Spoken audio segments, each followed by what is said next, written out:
गंगा बहाई गई पैसे की और वोटों को ठगा गया, फर्जी तरीके से ले लिया गया। ईवीएम पर तो सवाल है ही, ईवीएम को तो खैर जो है सो है।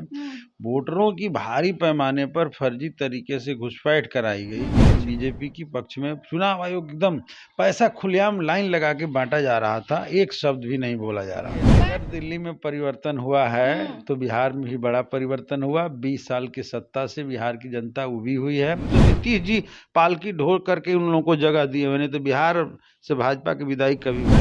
देखिए, दिल्ली विधानसभा चुनाव के नतीजे आ गए और बुरी तरह कांग्रेस की और आपकी हार हुई। जहां एक तरफ 27 सालों के बाद भाजपा ने अपना बहुमत जमाया और डंका बजाया। इसी तमाम मुद्दों को लेकर सीधी बातचीत करेंगे भाकपा माले से विधायक अमरजीत कुशवाहा जी। सर, कैसे देख रहे हैं, क्या हो गया महागठबंधन का? पूरी तरह से बुरा हाल हुआ है। देखिए, पहली बात तो केजरीवाल जी पिछले बार जो जीत हासिल किए थे, भाजपा अभी तमाम कोशिशों के बावजूद साम दाम दंड भेद सबका इस्तेमाल हुआ। अभी जो रिपोर्ट आ रहा है कि बड़े पैमाने पर बीजेपी की जो माने रणनीति है चुनाव का कि फर्जी वोटरों को घुसा दिया जाता है, वो भी किया गया। पैसे की पूरी खेल की गए। चुनाव आयोग चुपचाप तमाशा देखते रहा और सब कुछ के बावजूद भी वो सीट हासिल नहीं कर पाई। लेकिन जीत हुई है और दिल्ली की जनता ने अगर भाजपा को ही अगर जीत दिया है तो दिल्ली की जनता को इसके लिए धन्यवाद है, बधाई है। लेकिन केजरीवाल जी की जो माने कोशिश था पूरे 10 सालों में वो दिल्ली के लिए बहुत ही शानदार था, इसमें कोई शक नहीं है। फिर भी वहाँ की जनता एक्सेप्ट नहीं की। नहीं, जनता एक्सेप्ट नहीं कि मैं बार बार कह रहा हूँ कि फर्जी तरीके से वोट को लूटा, फर्जी तरीके से लुटाएगा। बिल्कुल। फिर ईवीएम पे सवाल उठा रहा है। ईवीएम का सवाल नहीं है, ईवीएम पर तो सवाल है ही। ईवीएम को तो खैर जो है सो है। वोटरों की भारी पैमाने पर फर्जी तरीके से घुसपैठ कराई गई। जिस क्षेत्र से केजरीवाल जी लड़ रहे थे उसी क्षेत्र में 37,000 वोटर को हटा दिया गया। ये सारी कोशिशें की बीजेपी और धनबल का पूरा इस्तेमाल किया, उसके बाद वो जीत हासिल किया। केजरीवाल तो शुक्रिया भी करते हैं वहाँ की जनता को। हाँ भाई, तो ठीक है, हम भी कह रहे हैं कि भाई जनता मालिक है। जनता जिसको जनादेश देगी वो वही ना जीतेगा। जनता मालिक है। हम लोग और समीक्षा करेंगे बैठ कर दिल्ली के संबंध में। और एक और जो कमजोरी रही कि अलायंस जो है नहीं बन पाया, ये अलग अलग चुनाव लड़ने का भी नुकसान मिला। क्या लग रहा है? अलग अलग चुनाव को लेकर कांग्रेस और आप में जो टकरार थी उसकी वजह से ये अंजाम हुआ? नहीं, वो केवल एक वजह नहीं कह सकते कि एक वजह से हो गया, वो भी एक कारण था। लेकिन असली जो कारण था कि वहां पर बड़े पैमाने पर चुनाव आयोग ने भाजपा के पक्ष में काम किया है। भाजपा के पक्ष में चुनाव आयोग ने काम किया? बिल्कुल, उसमें कहीं से कोई शक नहीं है। और देश का भी चुनाव हुआ, उस सब मामले में भी हम लोग देखे कि बीजेपी की पक्ष में चुनाव आयोग एकदम पैसा खुलेआम लाइन लगा के बांटा जा रहा था, एक शब्द भी नहीं बोला जा रहा था। पैसा खुलेआम बांटा जा रहा था? जी जी जी। किसकी ओर से? बीजेपी की ओर से। बीजेपी की ओर से पैसा बांटा जा रहा था? गंगा बहाई गई पैसे की और वोटों को ठगा गया, फर्जी तरीके से ले लिया गया। तो ये सब किया गया और फर्जी वोटर तो अरविंद केजरीवाल ने बताया था। फर्जी वोटर जो है घुसाए गए थे दिल्ली में और ये सब कारण रहा। लेकिन और भी समीक्षा होगी। एक तो 10 साल की शासन है, 10 साल के अंदर जो संगठनिक लेवल पर जो कमजोरी, जो मजबूतीकरण करना चाहिए था, हर बूथ लेवल पर जो संगठन का निर्माण करना चाहिए था, केजरीवाल की ओर से ये सब कोशिशें नहीं हो पाई।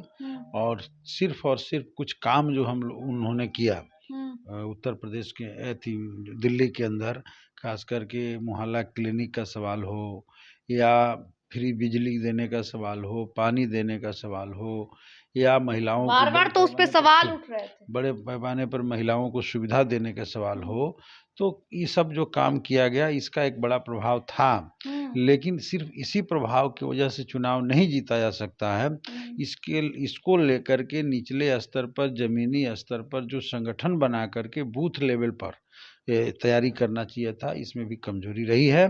और इसके साथ साथ भाजपा ने अपने सारे अस्त्र का इस्तेमाल किया दिल्ली को जीतने के लिए और फर्जी तरीके से वोटर बनाए गए, पैसे बहाए गए और आयोग का भी इस्तेमाल किया गया, सब के बावजूद भी जितनी सीटें जनता ने केजरीवाल को दी थी उतनी सीटें भी लोगों ने हासिल नहीं कर पाया, लेकिन जीत तो हुई है। बिल्कुल सही बात है। अब गठबंधन में जिस तरीके से महागठबंधन में कांग्रेस है, कांग्रेस की बुरी तरह तीसरी बार हार हुई है, क्या बिहार में जगह मिलेगा?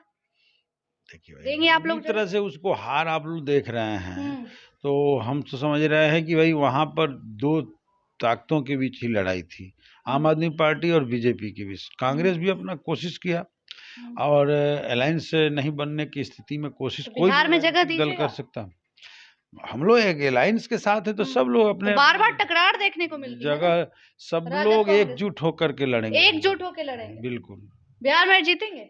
बिहार तो इस बार डंका के चोट पर, वो तो कह रहे हैं जहाँ दिल्ली में डंका बजाया है एक बार फिर से बिहार में डंका बजाया। देखिए, अगर दिल्ली में परिवर्तन हुआ है तो बिहार में भी बड़ा परिवर्तन हुआ। 20 साल की सत्ता से बिहार की जनता उबी हुई है।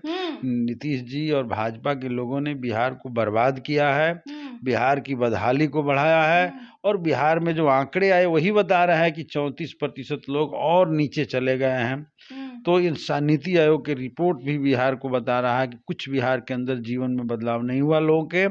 बड़े पैमाने पर बिहार के अंदर पलायन आज भी है, एक भी इंडस्ट्री इन्होंने नहीं लगाया है और अब तो सर चढ़ करके अपराध बोल रहा है और लाइन ऑर्डर पूरी तौर पे फेल्योर है। और इस बिहार जो है नीतीश जी से, एनडीए से संभल नहीं रहा है। नई शक्ति सामने आ रही है। इंडिया गठबंधन के नेतृत्व में सरकार बनेगी, ये तय है। बिल्कुल। लेकिन वो तो कह रहे हैं इंडिया गठबंधन 25 से पहले टूटेगी। के कह रहा है? कह रहे हैं ना, जिनको कहना है कहने दीजिए। वो तो 400 पार भी कह रहे थे, काहे नहीं 400 पार कर लिए? क्या क्या नहीं कहते हैं वो लोग? सब कुछ कहते हैं। झारखंड में वो लोग पूरी कोशिश किया। ये बिहार है, ये झारखंड और बिहार एक ही माटी है और बिहार झारखंड में भाजपा की दाल नहीं गलती है, इन लोगों की दाल नहीं गलेगी, ये लिख करके रख लीजिए। वो तो नीतीश जी पालकी ढो करके उन लोगों को जगह दिए, मैंने तो बिहार से भाजपा की विदाई कभी मतलब ये तय है कि नीतीश कुमार के बिना कोई, हाँ, उन्हीं के बनने से एक बार फिर से आप लोग की सरकार आई। किनके? नीतीश कुमार के बदले हम लोग की सरकार। अगर नीतीश कुमार की सरकार नहीं, वो तो भाग करके आए नीतीश जी। भाजपा जो है जिस पार्टी के साथ रहती है उस पार्टी को खाने शुरू कर देती है, उसका समापन कर देती है और नीतीश जी की पार्टी को तोड़ने की कोशिश किया गया। पैसा का इस्तेमाल करके महाराष्ट्र वाला खेल होना शुरू हुआ तो भाग करके इधर आए। तो हम लोगों ने कहा कि भाई देश को अभी लोकतंत्र की जरूरत है, धर्मनिरपेक्षता की जरूरत है, संविधान की जरूरत है और उसकी रक्षा करने के लिए आप आए हैं तो हम लोग स्वागत करते हैं। और उसी 17 महीना के भीतर बिहार का डेवलपमेंट शुरू हुआ। बिहार के 4 लाख से ज़्यादा नौजवानों को नौकरियां मिली, उसी में जातीय गणना हुआ, उसी में आरक्षण का दायरा बढ़ा, उसी में 2 लाख रुपया प्रति गरीब परिवार जिनकी आमदनी 6 लाख से कम है, उनको 6,000 से कम है प्रति महीना, उनको देने की भी घोषणाएं हुई। ये सब कुछ शुरू हो गया था और बिहार की सरकार होगी, एकदम बिल्कुल महागठबंधन की सरकार होगी, इसमें कोई शक नहीं। बहुत बहुत शुक्रिया अमरजीत जी। सीधे तौर पे महागठबंधन की सरकार होगी जहां आम आदमी पार्टी और कांग्रेस की टकरार के कारण जो दिल्ली में नुकसान हुआ है उसका नुकसान बिहार में देखने को नहीं मिलेगा। सब एकजुट होंगे, मंथन होगा और जहां बैसाखी के सहारे बीजेपी चलती है अब बैसाखी के सहारे नहीं चलेगी। बिहार में नया परिवर्तन होगा, नई विकास होगी। 17 महीने के कार्यकाल को जनता ने जाना है, लेकिन विकास कौन करेगा ये जनता के हाथों में। जनता भगवान है, जनता ही मालिक। लेकिन 2025 के विधानसभा चुनाव के नतीजे आएंगे, चुनाव होगा, उसके बाद देखा जाएगा आखिर जनता किसे उस कुर्सी पर बैठाती है। फिलहाल देखते रहे फर्स्ट बिहार झारखंड। धन्यवाद। भारतीय जनता पार्टी का सदस्य बनने के लिए 8800002024 पर मिस्ड कॉल करें। निवेदक भारतीय जनता पार्टी बिहार।